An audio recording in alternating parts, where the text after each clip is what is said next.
चंदन जी, एक राय चाहिए आपकी। पोजिशनली कैसा दिख रहा है ये काउंटर? देखिए, यस बैंक की बात करें तो पहली बात तो हम बैंक निफ्टी पे पॉजिटिव व्यू रख रहे हैं और मोस्ट ऑफ द पीएसयू और मिड प्राइवेट बैंक अच्छे लग रहे हैं। यस बैंक है वहां पे अब थोड़े से बुलिश स्टैंड बन रहे हैं। पिछले 20 दिनों का कंसोलिडेशन ब्रेकआउट हुआ है। 20 दिन में एक बार ये 23-50 आया था, उसके बाद कंसोलिडेट हुआ और वापस उस लेवल को अटेम्प्ट कर रहा है। तो मेरे हिसाब से 23-50 के ऊपर होल्ड करते नया मोमेंटम बनेगा। तो 22 रुपए के सपोर्ट से पहला तो 23-50 निकलता है तो 25-26 रुपए तक के टारगेट यहाँ पे बनने चाहिए। तो कहीं ना कहीं 8 से 10-12% तक की रैली की गुंजाइश short term point of view से यस बैंक में बन सकते हैं। बट याद रखें, ये काउंटर ने वेल्थ डिस्ट्रॉय की है, ऊपर के लेवल से बड़ा गिरा है, तो पोजीशन उसी हिसाब से रहे, क्योंकि जैसे जैसे चलेगा वैसे वैसे इस काउंटर में पोजिशनल जो है उनकी सप्लाई आती रहेगी। But as of now momentum और स्विंग दोनों यहाँ पे लग रहे हैं। ठीक है, मोमेंटम और स्विंग दोनों येस बैंक के पक्ष में है। 23.5 और फिर 26 रुपए के टारगेट है, आप इसको ट्रेड करके चल सकते हैं। और बॉम्बे बर्मा पर भी चंदन जी ने बाइंग की अपनी रिकमेंडेशन दी थी, और जो भी शेयर उन्होंने सुझाए हैं टारगेट के साथ, स्टॉप लॉस के साथ आपकी स्क्रीन पर आ जाएंगे। लेकिन बैंकिंग शेयरों पर रह के नजर जा रही है, और उस कड़ी में एक और जरा शेयर लेकर आइए, और आई होप कि तेजस जी को भी पसंद आएगा शेयर का नाम है केनरा बैंक।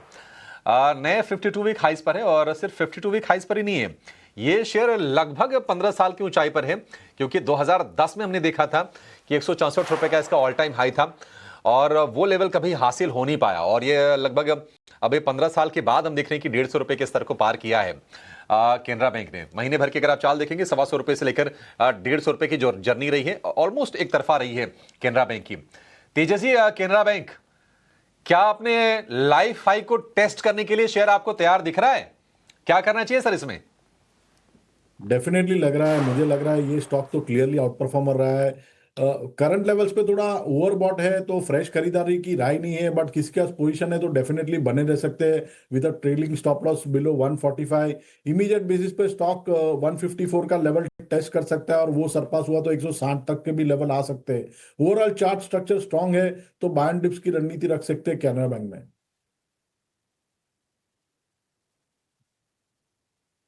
डिप्स की आप रणनीति रख के चल सकते हैं केनरा बैंक में। 150 रुपए का भाव है, और ये देखिए 15 साल का चार्ट है। 15 साल में कितना शेयर ऊपर है? 3.4%। तो काफी ज्यादा अंडर परफॉर्मेंस रही है।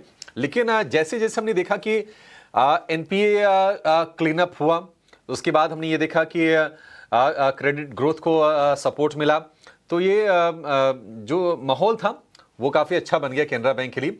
और हाल फिलहाल कुछ बड़े निवेशकों ने केनरा बैंक पर दाव लगाया है। कुछ दिनों पहले खबर आई थी कि रेखा झुनझुनवाला ने इसमें पोजीशन अपनी ली थी। तो ये राय है इसको लेकर। कुछ और शेयरों पर जरा व्यू लेते हैं। आज जहां पर तेजी हो रही है, आरसीएफ में बाइंग हो रही है करीब 3% के आसपास की। चंदन जी, आरसीएफ केमिकल फर्टिलाइजर वाले शेयरों में रह के मूव आता है, बट दिक्कत की बात ये होती है कि बहुत सस्टेन कर नहीं पाता है। आरसीएफ 156 रुपए के आसपास के प्राइसेस 2.5% ऊपर, तेजी टिक पाएगी सर? देखिए, एक बार का तेजी बन सकती है, टिक पाना कहना मुश्किल है, क्योंकि बार बार ऊपर के लेवल से सप्लाई आ जाती है। बट जिस हिसाब से सेटअप बना है, मेरे हिसाब से एक बार स्विंग प्ले कर सकते हो। 150 के सपोर्ट से बाई ऑन डिक्लाइन की रणनीति बन सकती है, एक बार के लिए 162 के टारगेट।